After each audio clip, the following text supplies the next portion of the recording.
Please join me in the Pledge of Allegiance. I pledge allegiance to the flag of the United States of America and to the republic for which it stands, one nation, under God, indivisible, with liberty and justice for all. Thank you. Madam Clerk, please call the members. Zachary Urban. Present. Janice Hoppy. Present. Christy Davis. Here. Larry Matthews. Here. Amanda Weaver. Here. David Keeter. Present. Did I get everybody? Yes. Yeah.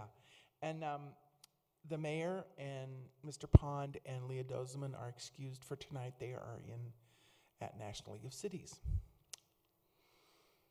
Thank you. And we do have a quorum. I'm sorry. Thank you. Now we move to approval of the minutes. Are there any changes to the minutes of the February 25th, 2019 and special council minutes of March 4th, 2019? Seeing none, they stand approved. And we are going to move to approval of the agenda. Is there any changes to the agenda this evening? Excellent. We'll move forward with our agenda. We'll start with the citizens' right to speak. Citizens who may wish to speak on any matter that's not on the agenda may do so for 3 minutes. Please sign on the public comment roster. When you come up, please say your name, spell your last name, give us your address. Ms. Janelle will push the button and you will have 3 minutes. The green light will appear once she has recorded your address. Once the green light starts flashing, you have 30 seconds remaining. Your little light will appear when you have 15 seconds, and red light means your time has expired and it'll be time for the next person's turn. First up tonight is Dan Larson, and Abigail Lance is on deck.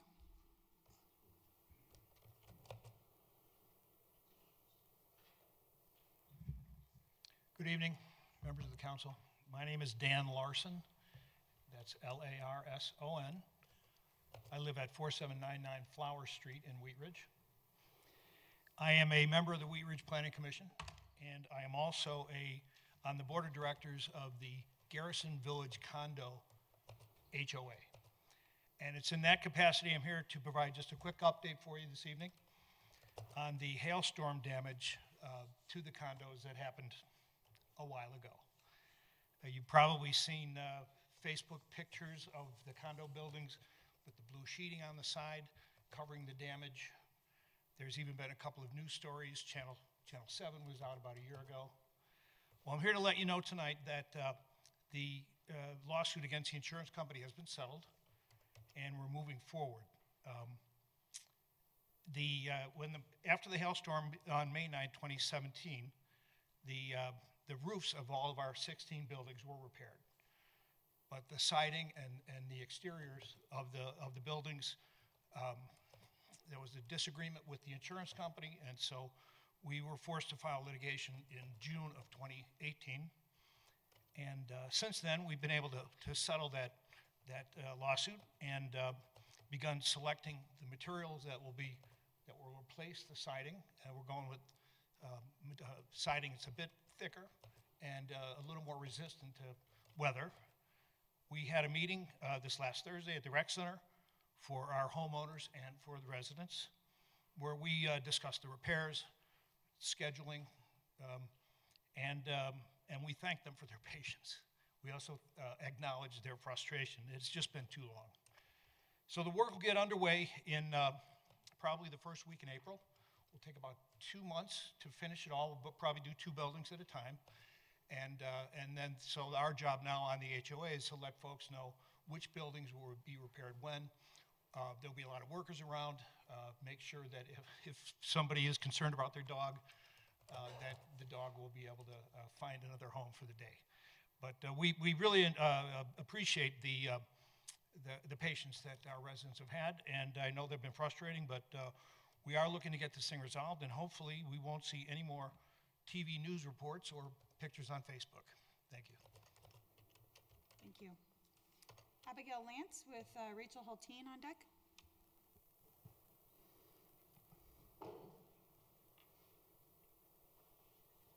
Good evening. My name's Abigail Lance, L-A-N-T-Z, and my address is 3381 Alkire Court, Golden, Colorado.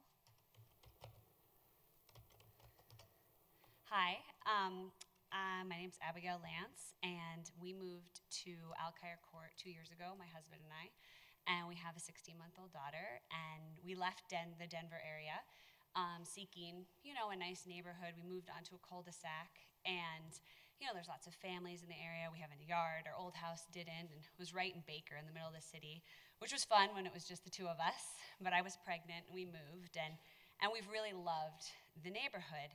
When we did purchase the house, there was an open space. Well, I can't call it open space, sorry, they get mad when I say that. There is a developmental property that is now being, the right word, but the Evergreen Company is getting it prepared to sell. And our house abuts PA5.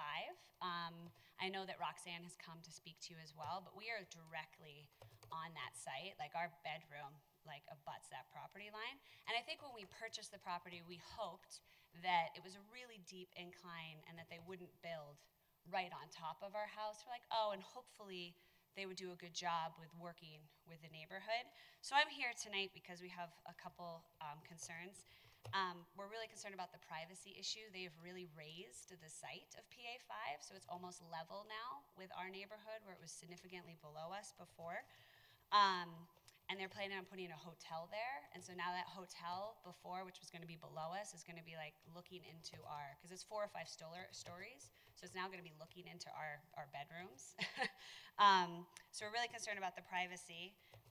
Safety is an issue. They cleared out all that natural brush and trees, and they've raised it up.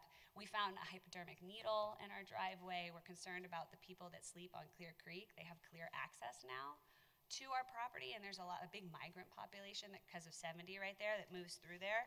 And I have a young daughter, and it also, if they put in a retention wall, we're concerned about, her falling into that property and just having that commercial property so close to our home.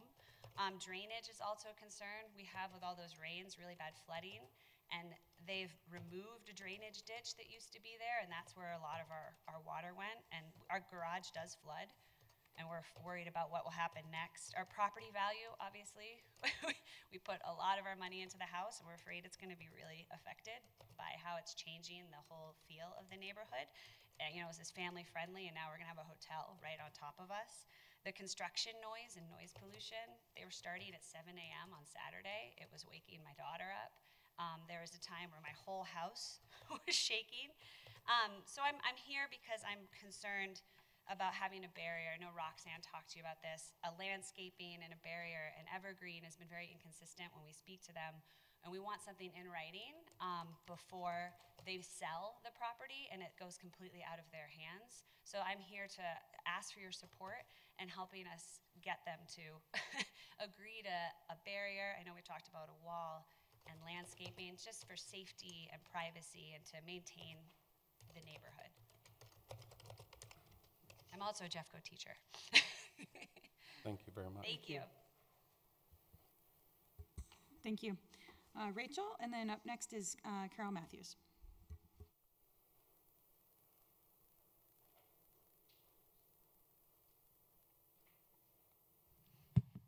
Good evening, Council.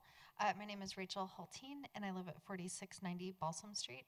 And I've got 2 things tonight, but the thing I want to just mention now is I was able to attend coffee with the mayor on Saturday, and it was, I think there were 25 people there. It was unbelievable just how many people came.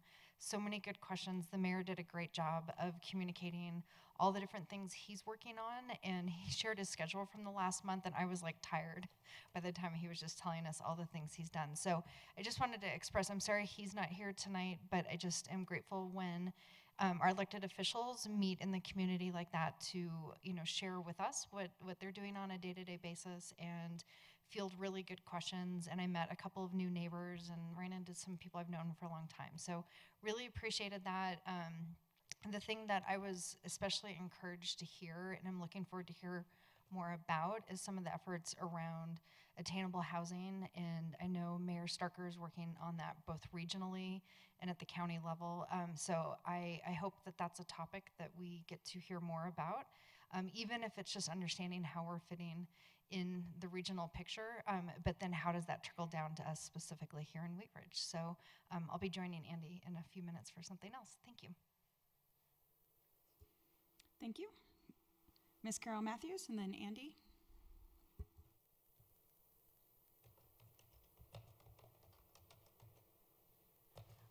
Carol Matthews, 3851 Hoyt Street, Wheat Ridge. I'm here to congratulate the city for its great response to the Neighborhood Revitalization Survey. We got 1,053 responses on the survey, which is a record for CZB. And we're really proud of your citizens. And we want to remind you that they'll be hosting open houses with the results and also more input from you on March 19th, 9 to 11 a.m. at the Adult Center, March 19th, 4 to 6 p.m. at Wheat Ridge High School, March 20th, 7:30 to 9:30 a.m. at the Rec Center, and March 20th, 5 to 7 at Colorado Plus. And they're saying that if you get there at 7 and have questions, they will stay for another hour. But I also want to remind you that for those of us who can't always make it during the day and at these early hours, there will be presentations before the City Council on March 18th, and again before the Planning Commission on March 21st. And both of those, the consultants have agreed to set up their boards and field questions before or after the meeting so that you have an opportunity outside of the meeting and to really talk and give your opinion. So we encourage all you citizens to come and again to give us the input, because this is the future of Wheat Ridge, and if we have an opinion, we need to tell them. Thank you. Thank you, Ms. Matthews. Andy?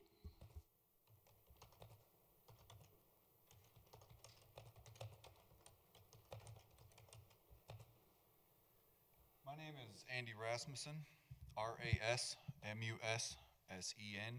I live at 4465 Moore Court, and I'm here tonight. I'm on the NRS with Carol, and I'm here tonight to speak about something else, but thank you, Carol, for reminding everybody to come out and attend those events. I'm hoping that we get a huge turnout. I have here a lot of letters. These are letters for Tim Fitzgerald. Tim Fitzgerald I've only known for a few years, since soon after I moved to Wheat Ridge, but he's been a very good friend of mine for all of that time pretty much, and has helped me a lot in getting to know this city more. He's introduced me to a few people sitting up on the dais tonight, and he's really helped me understand how Wheat Ridge works, and how he helped me a lot in my campaign for city council, my unsuccessful campaign for city council 2 years ago. But he's been an excellent friend to me. I think he's been an excellent friend to this city, and Rachel helped me over the last couple of weeks gathering a bunch of letters for Tim to show our support for him and what he's going through right now. So I wanted to give these to Joyce, or to Janelle. Okay. Tim, I hope you're watching tonight. Love you, buddy. Appreciate you. Thank you for everything you've done. Thank you very much for that. Is there anyone who did not sign up on the sheet but who would like to come up to speak during Citizens' Right to Speak? Now is your opportunity. Great, seeing none. I have a note from a counselor that they would like to address comments from Citizens' Right to Speak. Mr. Matthews. Thank you. I'd like to talk just for a second about Garrison, the HOA problem with their insurance company. The HOA has been talking to me for 2 years, ever since the storm, about their problems with what happened to them, and it was very unfortunate. And I hope that all of the neighbors are finally going to have some relief from what's been happening there, and it's been a little bit of a messy situation. But I can guarantee them all that the HOA has been diligently working on trying to resolve that situation so that we can put our hailstorm behind us once and for all. And for Miss Abigail, I've been approached by some of her neighbors, and I will be attending a meeting this week just to observe. There've been some unfortunate circumstances there where trees that were to stay in place were taken out, and they've asked me to attend a meeting this week, so we will try to make sure that we're being good neighbors. And even though it's really between them, but just we're going to try and help and make sure everyone can come out of this feeling good about the city of Wheat Ridge. Thank you. Thank you, Mr. Matthews. We are going to move on to our agenda for the evening. And we have one item under ordinances on first reading. And Mr. Keeter, can you please introduce that for us? Thank you, Madam Mayor Pro Tem.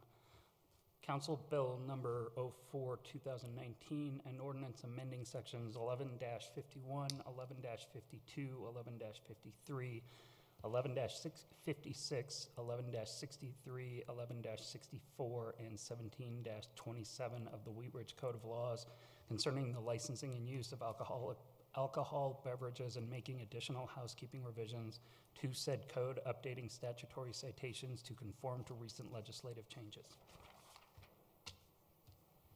Thank you, because this is on first reading and this is to set the date for the hearing. A motion is in order.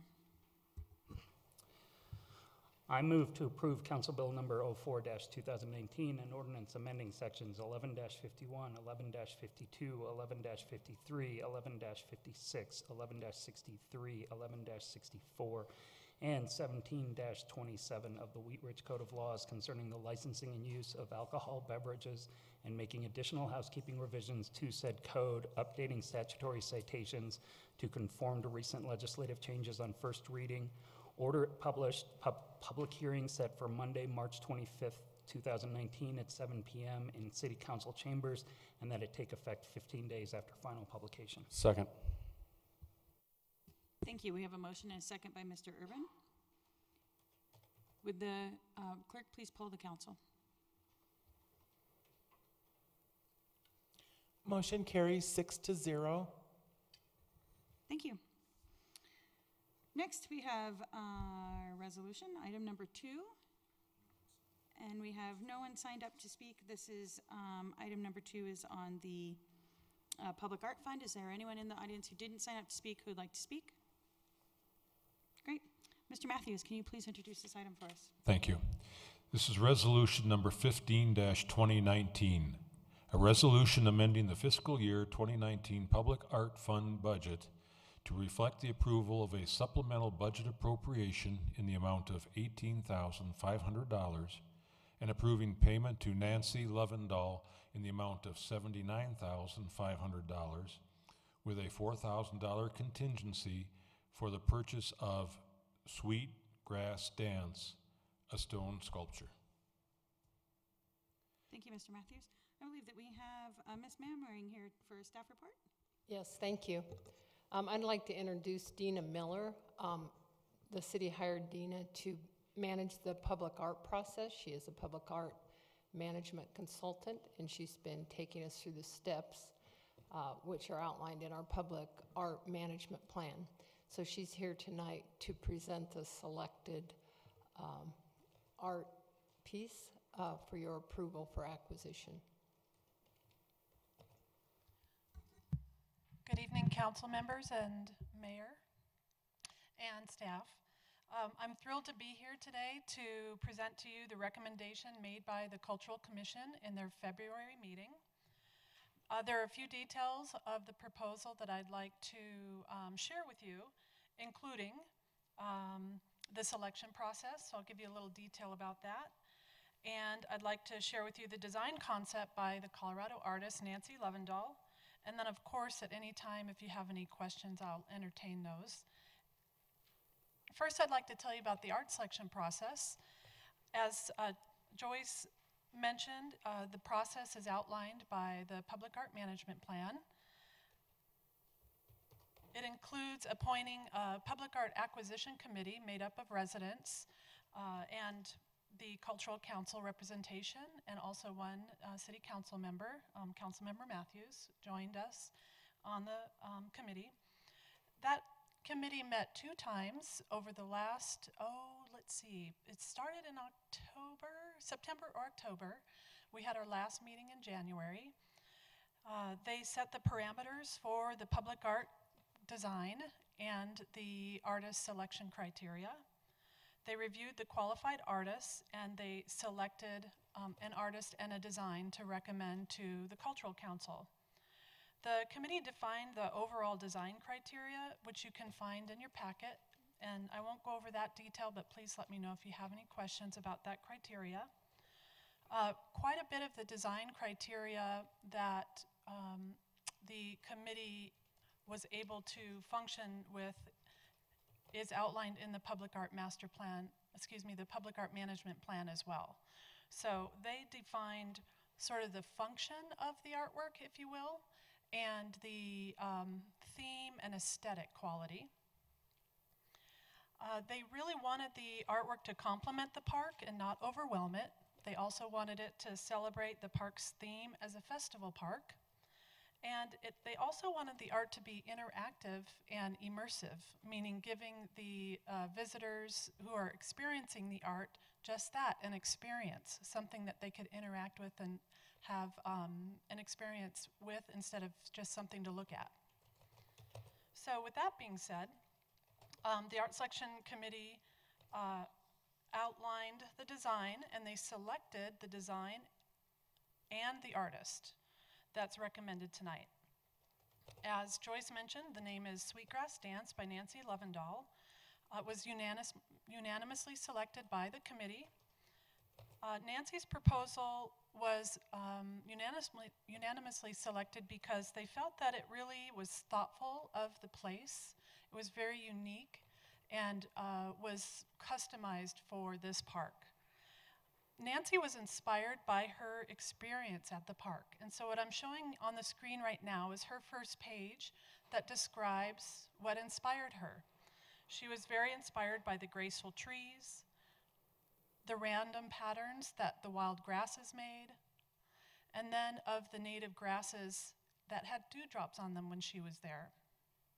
There was also a wild sense of environment in the park, and so she really loved that. The committee outlined that they wanted the artwork to be a gateway to the pavilion that would draw people towards the pavilion and also draw people off the regional trail to the south. And in a moment, I'll show you a site plan. So she really was very impressed and inspired by the area. She also wanted to emphasize that it's a festival park, so she wanted the artwork to be playful and celebrate that feature. So here's a site plan. You can see here, the red circle, there's an intersection of 3 paths. Here is a path from the parking lot leading to the pavilion, and then here's a path leading to the regional trail, and it makes 3 legs, if you will, and it creates an intersection. So this is the location for the artwork. It's at the very south end of the park.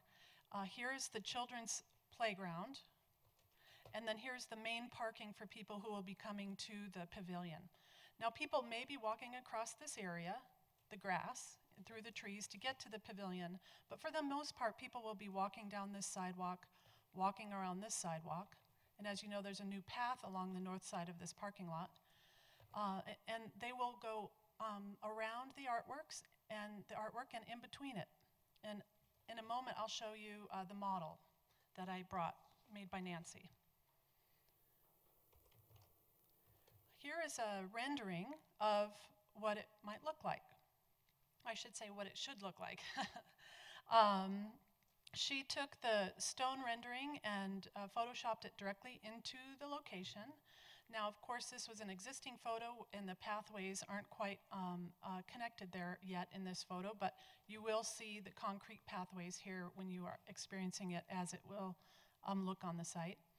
The artwork will be made of limestone, which is very sturdy and lives up to the weather here in Colorado. There will be 8 pieces of stone that are reminiscent of grass blades. On the stone, there's going to be a dot pattern, And I have a sample of that dot pattern here if you're interested in seeing it in person. But this dot pattern will be made on each grass blade, I believe on one side of the stone, and the opposite side of the stone will be a rough cut stone that'll be nice and textural. So if you rub your hand along it, it'll have some really great texture. Not sharp whatsoever, but just a very nice textured feel. The dots are meant to depict the dewdrops that she was inspired by. So here's another viewpoint of it. And then here is an overview of the model. And if you wouldn't mind, I'll go grab the model and kind of show it in front of you.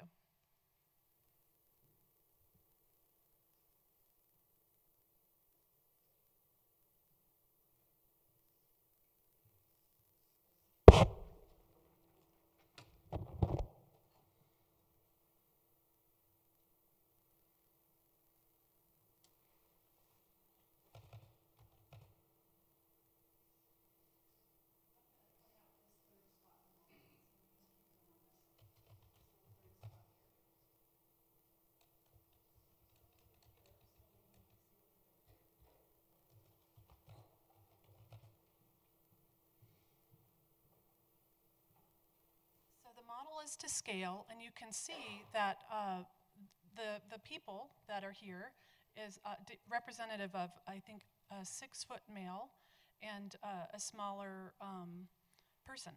So the stones will be as high as, I believe the tallest one will be 8 feet. Details, details.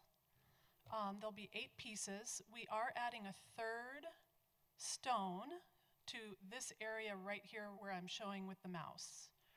And I do not have it depicted here. We did decide to do that after this proposal packet was printed, etc. So I just added this text recently. Let's see. Here's just an example of how people interact with Nancy's artwork. She's been working in public art for many years. And her resume is attached to your packet if you would like to review that and if you have any questions. She likes to describe her artwork as being whimsical and lighthearted. This is just a quick example of her fabrication process. She actually carves a stone herself. It's one of her favorite things, and she's got excellent skills. This is just a concept drawing of what the structural engineering will look like. She's built so many sculptures that she has worked with engineers over and over, and so has a really great idea of how these pieces will be structured and for safety and stability. She will have a structural engineer stamp as approved her foundation work. And then these are just, these last few pictures that you'll see in your packet are examples of how she does her installation and some examples of her body of work. Then lastly, and I won't go into huge detail, but if you have any questions, please let me know. The budget that we've outlined, as Joyce mentioned, is $79,500. And this here, $83,500, that's in this packet, includes the contingency. And this was her, this is her timeline. We've got a tentative timeline where she would like to install in June, but it just depends on the weather because she does carve the stone outside. So if she could install in June, that's her preferred choice. And then other details we will work out with the contracting process, but it will be a summer installation. So more details to come once we do our contract work. And then lastly, I just think I should mention that it's a highly durable material. She has called for potentially to put on an anti-graffiti solution that will help remove any graffiti should it happen. And there are just some other details here. One feature, I should have mentioned, I'm going to go back to the site plan. There will be some really fun dots here created on this cement path leading you to the artwork and through it. And these dots, again, are reminiscent of the dewdrops. and also are depicted in the carving on the stone. These will be, I believe, acid stained onto the concrete. And again, we're working with the artist to develop the maintenance criteria for that kind of work, and working with the landscape architect for the park design to help us implement a strategy for making the dots last as long as possible. And with that, I would like to just entertain any questions. Thank you. Does council have any questions? Councilmember Urban. Thank you, Madam Mayor Pro Tem. Specific to the location that it's being suggested in, that's within a floodplain, and you mentioned that there will be a structural engineer looking at the foundation of that, but as it relates to it being in the floodplain, does that structural engineering work also take that into consideration? And I'm just concerned about it. Obviously, it's a very heavy material and whatnot, but if it were to be impacted by a flood, that could ruin it'll ruin the park, obviously, but Sure. it would ruin this sculpture. So is the floodplain taken in consideration with Yeah, absolutely. So the structural engineer will do a site visit if needed, and then also will do a site visit after the artwork's installed to make sure it was properly installed as per their instructions. It's similar to, for example, the pavilion. So the structural engineer working on the pavilion design does a very similar, if not exactly the same, process. Thank you. Councilmember Matthews. Thank you. I'm kind of from an engineering background, so I'm a form follows function type of guy. And I would really like to thank everyone for allowing me to participate in this exercise, because it kind of stretches the brain cells a little bit. And I would like to guarantee that everyone in the committee put a lot of thought and effort into trying to come up with an appropriate design. And just since I'm the resident grumpy old man here on council, I'd like to, for all the other grumpy old men out in Wheat Ridge, tell you that I can guarantee you there ain't no blazing red eyes in our sculpture. And I look forward to being able to go down to the park when it's finished and see it. I think it'll really enhance our efforts. Thank you. Any further questions from council? Yes. Can I ask a question? Yes. On the diagram that you showed, scan back to that aerial view. Sure. Of the model? Yeah, right there. And the little dots that represent the raindrops or dewdrops. Yeah, the green dots here, yes. You have those dots on the reddish and also on the grass. Is that? The model is rendered on an overlay of the site plan prepared by the landscape architect. So some of these textures you see, like the dots and these little triangles, are part of the landscape architect's design that depict the material. So if you were to look at the landscape plan, you would see those designs specific to the landscaping. So these little triangular things represent concrete, and these little dots, I believe, represent grass. So that is not part of the artist's design. Okay, and the pinkish, reddish Yes, thank you. So texture, what is that? we worked closely with the landscape architect and the city staff to ensure that mowers could go around the sculpture without damaging the mowers or the sculptures. So we had design criteria for each of the artists that proposed that stipulated they had to have a protective landscape around the sculptures so that the mowers would not be, I believe it was 4 feet. It was a 4 feet clearance.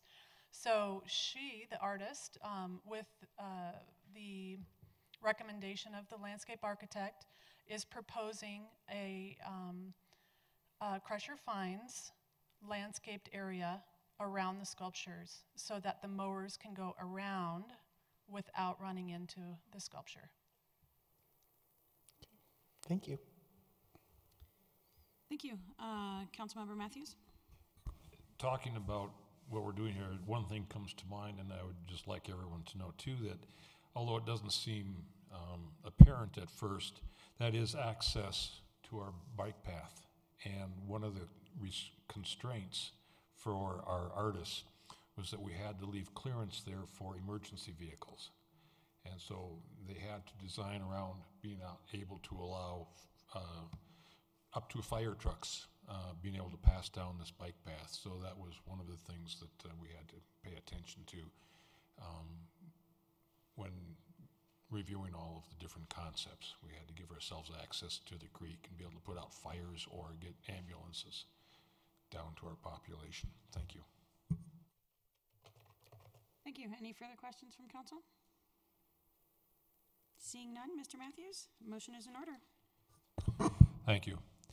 I move to approve Resolution 15-2019, a resolution amending the fiscal year 2019 Public Art Fund budget to reflect the approval of a supplemental budget appropriation in the amount of $18,500 and approving payment to Nancy Levendahl in the amount of $79,500 with a $4,000 contingency for the purchase of Sweet Grass Dance, a stone sculpture. Second. We have a motion by Councilmember Matthews, second by Councilmember Urban. Will the clerk please poll the council?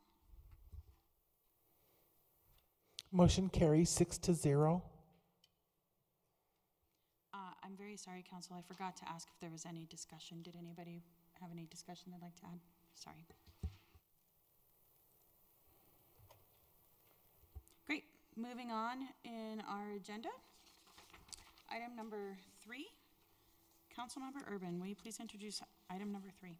Thank you, Madam Mayor Pro Tem. Resolution number 16-2019, a resolution in support of House Bill 19-1009 concerning supports for persons recovering from substance abuse disorders.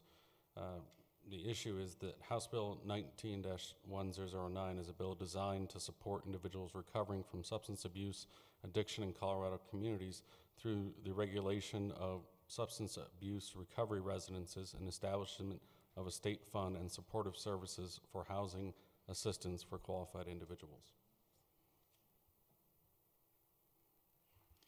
Thank you, Mr. Urban. I believe that Mr. Urban has done quite a bit of research on this, and so I was just wondering if anybody would have any questions for him on this. Councilmember Keeter. Thank you. Just a question is, do you know the schedule? I tried to look online today and saw that, and now I forget which bill is before which committee, but I couldn't see when they were actually scheduled to be considered. I think as most people know, the State House's schedule is a bit in flux at the moment with everything else going on, and so this bill has passed out of the House committee and is awaiting scheduling in the Senate. So obviously if this bill were to change drastically or otherwise not fit within how it's being presented tonight, we can consider amending or rescinding this resolution. Any further questions? Sorry. Councilmember Just Keeter.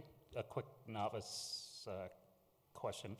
When we pass a resolution like this, does this get delivered to the legislature and become part of the record for the legislation? I can do that part of that as far as delivering it to them and making them aware of our support. Traditionally, it's up to the sponsoring council member to take that following action to ensure that those that are making the decision on these bills know that we support those bills. Thank you. Thank you. Councilmember Urban, a motion is in order.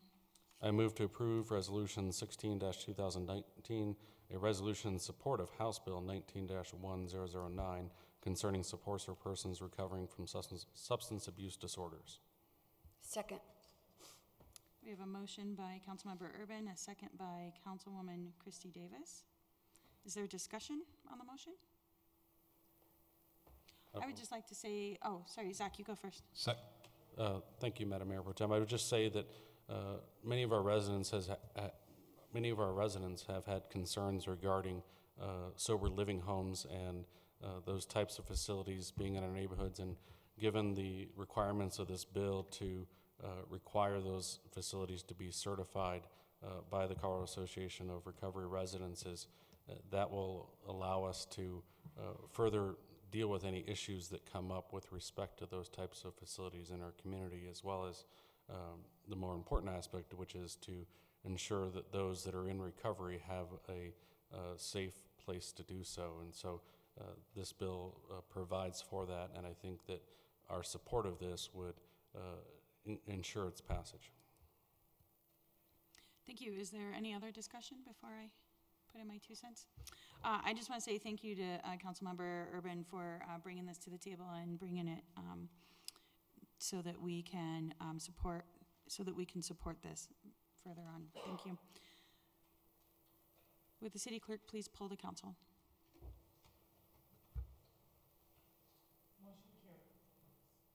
Motion carries 6-0. Thank you. Item number 4 on our agenda. Councilmember Urban, would you please introduce item number 4? Thank you, Madam Mayor Pro Tem. Resolution number 17-2019, a resolution in support of Senate Bill 19-008 concerning treatment of individuals with substance abuse disorders who come into contact with the criminal justice system. At issue, the Senate Bill 19-008 is a bill designed to provide individuals who are addicted to substances access to services and treatment in lieu of entering the criminal justice system. This bill adds low-level drug crimes to a simplified record sealing process, as well as identifies funding to expand the law enforcement assisted diversion programs. Thank you. Does anybody have any questions for Councilman Urban on this resolution? Seeing none, a motion is in order. Thank you, Madam Mayor Pro Tem. I move to approve resolution number 17-2019, a resolution of the City Council in support of Senate Bill 19-008 concerning treatment of individuals with substance abuse disorders who come into contact with the criminal justice system. Second. Thank you. We have a motion by Councilman Urban and a second by Councilman Larry Matthews. Is there any discussion? Seeing none, will the clerk please poll the council? Doesn't feel like it was clear. Motion carries 6-0. Thank you. Item number 5 on our agenda. Councilwoman Davis, can you please introduce that for us? Thank you, Madam Mayor Pro Tem. Resolution number 18-2019, a resolution authorizing Wheat Ridge's participation in the 2019 Metro Mortgage Assistance Plus program and delegating to the City and County of Denver the authority of Wheat Ridge to take action and exercise power under a delegation and participation agreement on behalf of Wheat Ridge with respect to the program. At issue, this is a renewal of an authorization of a delegation and participation agreement with the City and County of Denver to participate in the 2019 Metro Mortgage Assistance Plus program. MMA Plus provides the competitive mortgage loans which will be coupled with down payment and closing cost assistance in connection with financing mortgage loans for low and moderate income persons or families. The city has participated in this program since April of 2013, and from a background perspective, I wanted to share a few things. The City and County of Denver is continuing to provide down payment and closing cost assistance paired with competitive fixed rate 30-year VA and FHA loans since its inception to January 31, 2019. The program provided a grant of up to 4% for the down payment assistance due to secondary mortgage market. Pricing the loans coupled with the grant no longer generates sufficient value to provide the down payment assistance as competitive rate for the borrowers. So beginning February 1, 2019, when a qualified person applies for a 30-year fixed rate mortgage, Denver helps with down payment and closing costs from 3 to 5% of the loan, and also provides the down payment assistance by way of a no-interest second loan that is forgivable after 36 months. This is expected to lower the interest rate to the borrowers. So just a little bit more information that applies to our city is, since the city first participated in the program, MMA helped originate 9 loans in Wheat Ridge for a total of $2,172 or is that 2 million? I'm sorry, $2,172,307 in loan amounts and $86,892 in down payment assistance. So, looks like we're doing some good things out there to help folks. Thank you, Ms. Davis. Does anybody have any questions on this resolution? Councilmember Matthews. I would just like to point out that, based on my understanding too, there's no cost to the city for this. No. Which I thought was, you know, it's, if we can help our folks with no cost to the city, then. Any other, Councilmember Urban? Thank you, Madam Mayor Pro Tem. I would just encourage individuals that are looking to purchase a home to attend what is called a HUD-approved housing counseling agency that provides first-time homebuyer education classes for free. Brothers Redevelopment, that's located in Edgewater, has a class coming up on March 15th, this Friday, as well as March 23rd, April 12th, and April 27th. And those classes range from 5 to 8 hours, and they go through everything that you need to understand about buying a home and all the costs and benefits, starting with the discussion of should I buy or should I rent, which is a critical part of that discussion. But if anybody's interested, you can look at Brothers Redevelopment's website for that information. Thank you. Any further questions? Councilwoman Davis. This isn't as much a question, but a comment. So I will say that when I bought my first townhome in the city and county of Denver, I participated in a similar program, a little different, but similar. It was for first-time home buyers. But I think that it's nice to see these programs continue. And from someone who had this type of assistance, it wasn't, you know, smoke and mirrors and difficult and those types of things. So I would, again, also encourage folks to look into these programs because they are very beneficial. And from someone who helped with my first place, it was great. Thank you. Do we have any further questions? Seeing none, motion is in order. Thank you. I move to approve resolution number 18-2019, a resolution authorizing Wheat Ridge's participation in the 2019 Metro Mortgage Assistance Plus program and delegating to the City and County of Denver the authority of Wheat Ridge to take action and exercise power under a delegation and participation agreement on behalf of Wheat Ridge with respect to the program. Second. We have a motion by Councilwoman Davis and a second by Councilman Urban. Do we have any further discussion on the motion? Seeing none, will the clerk please poll the council? Motion carries 6-0. Great. That brings us to the bottom of our agenda. Ms. Mannering, do you have anything for city managers matters tonight? I do not, thank you. City attorney matters? Nothing tonight, thanks.